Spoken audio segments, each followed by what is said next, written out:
Grinding মেশিনের carbon কীভাবে change করতে হয় সেই নিয়ে আজকের ভিডিওটি দেখুন। গ্রাইন্ডিংয়ের কার্বনটা এই ধরনের কার্বন ব্যবহার করা হয়ে থাকে, এই ধরনের কার্বন যাতে দুদিকে এই থাকে। এবার কীভাবে লাগাতে হয় আপনাদেরকে চলুন দেখছি।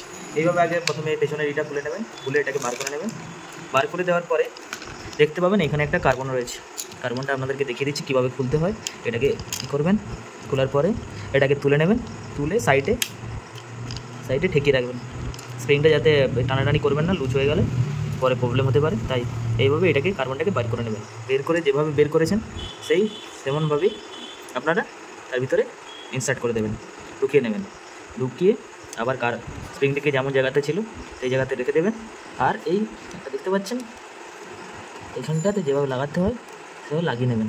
একটু টাইট হয়ে থাকে, তার আগে যদি আপনারা পারেন তো একটু লুজ করে নেবেন। আর আস্তে করে করবেন, তারটা কেটে যাওয়ার সম্ভাবনা থাকে, এটা জোড়া থাকে, এটা কেটে যাওয়ার সম্ভাবনা থাকে। তাই ধীরেভাবে করবেন। এইভাবে হয়ে গেছে এক ধার। আর অন্য ধারে সেমভাবে করে নেবেন। তার আগে আমি খুলে নিয়েছিলাম, এইভাবে পরিয়ে নেবেন। এইভাবে পরিয়ে নেবেন, ঠিকভাবে পরিয়ে নেবেন। পরিয়ে নেওয়ার পরে স্প্রিংটাকে যেখানে জায়গা সেখানে রেখে দেবেন। স্প্রিংটাই ঠিকভাবে থাকতে হবে। স্প্রিংটা লুজ হলেই আপনাকে খুলে আবার স্প্রিংটাকে টাইট করতে হবে। স্প্রিংটাকে এইভাবে লাগিয়ে নেবেন। লাগিয়ে নিয়ে যেটার সাথে কানেক্টেড থাকে ব্রাশটা সেখানে ঢুকিয়ে দেবেন।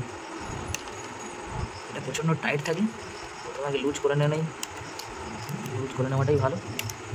আমি একটু লুজ করে নিচ্ছি, লাগাতে খুবই অসুবিধা হচ্ছে। লুজ করে নেবেন। লুজ করে নিলে জিনিসটা ঠিকভাবে থাকবে।